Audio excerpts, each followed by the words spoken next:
Bismillahirrahmanirrahim. Assalamualaikum warahmatullahi wabarakatuh. Nama Mariatul Ulfah, NIM 31285, Prodi Ilmu Al-Quran dan Tafsir. Video ini guna untuk memenuhi tugas UAS mata kuliah Filsafat Ilmu. Kali ini saya akan membahas tentang filsafat ilmu perspektif Al-Quran. Yang pertama, di dalam Al-Quran ilmu ternyata banyak disebutkan sebanyak 105 kali, tapi dari kata turunannya atau derivasinya disebut tidak kurang dari 744 kali. Ada beberapa untuk menyebutkan secara terinci, kata-kata turunan ilmu disebut dalam bentuk frekuensi sebagai berikut. Ini ada beberapa, yaitu seperti contohnya seperti alima, ya'lam, i'lam, yu'lam, ilmu, alim, maklum, dan sebagainya. Dari kata turunan itu timbul beberapa pengertian seperti arti yang diartikan seperti mengetahui, pengetahuan, orang yang berpengetahuan, orang yang tahu, orang yang terpelajar, orang yang paling mengetahui, dan sebagainya.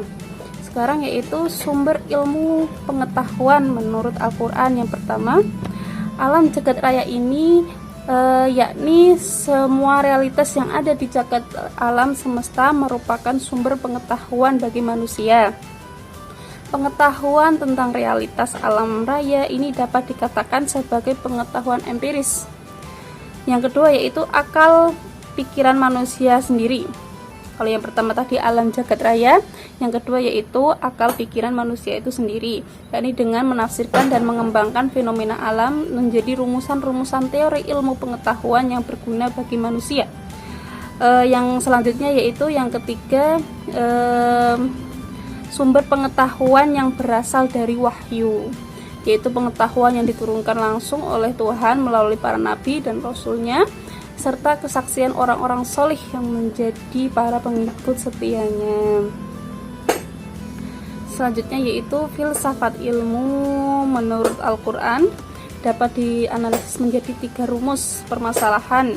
Yang pertama sebagai epistemologi ilmu menurut Al-Quran, yang kedua ontologi, dan ketiga yaitu aksiologi. Epistemologi ilmu menurut Al-Quran dapat dirumuskan dari pertanyaan: apa sumber ilmu pengetahuan dan bagaimana metode pengetahuan ilmu menurut Al-Quran? Dalam sumber epistemologi, Al-Quran mengisyaratkan bahwa pengetahuan dapat diperoleh manusia dari 3 sumber, yaitu yang pertama alam semesta, yakni semua realitas yang ada di alam semesta sebagai sumber ilmu. Yang kedua yaitu akal pikiran manusia itu sendiri, dan yang ketiga yaitu sumber pengetahuan yang berasal dari wahyu, yaitu pengetahuan yang diturunkan langsung oleh Tuhan melalui para nabi dan rasulnya.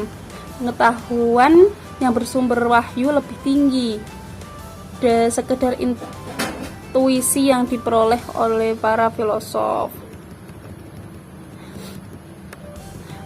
Al-Quran mengisyaratkan melalui berbagai jalan. Yang pertama yaitu melalui tanggapan indrawi dalam pengalaman empirik, dan kedua melalui metode bayani, ketiga melalui analisis pemikiran yang logis dan rasional, yang keempat yaitu melalui intuisi dan kompetensi yang dikenal dengan metode irfani, dan yang kelima yaitu melalui wahyu yang diturunkan kepada nabi dan rasul.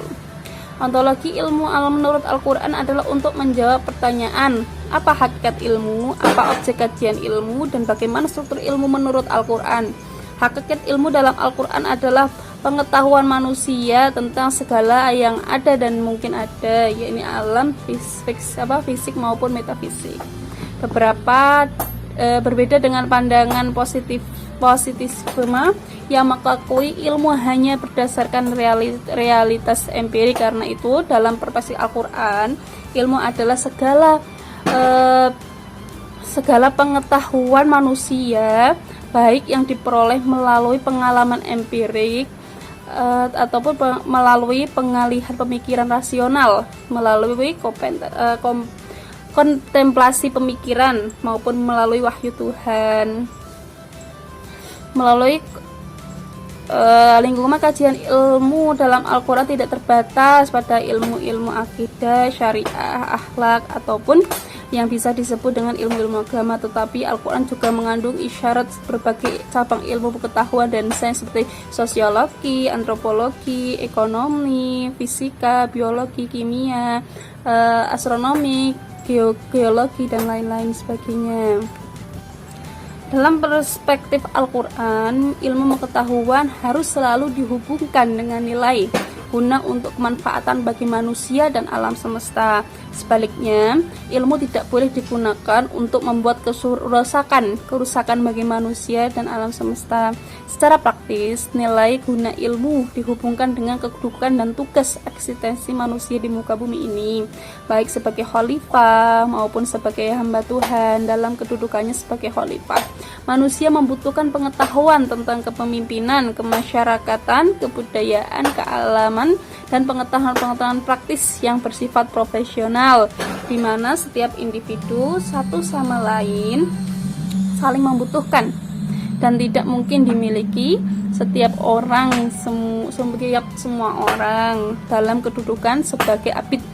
Manusia memerlukan pengetahuan tentang keyakinan yang benar dan eksistensi Tuhan, sifat-sifat Tuhan, makna dan eksistensi kehidupan manusia di alam dunia maupun alam akhirat. Oleh karena itu, ilmu pengetahuan sejatinya syarat dengan muatan nilai dan tidak bebas nilai.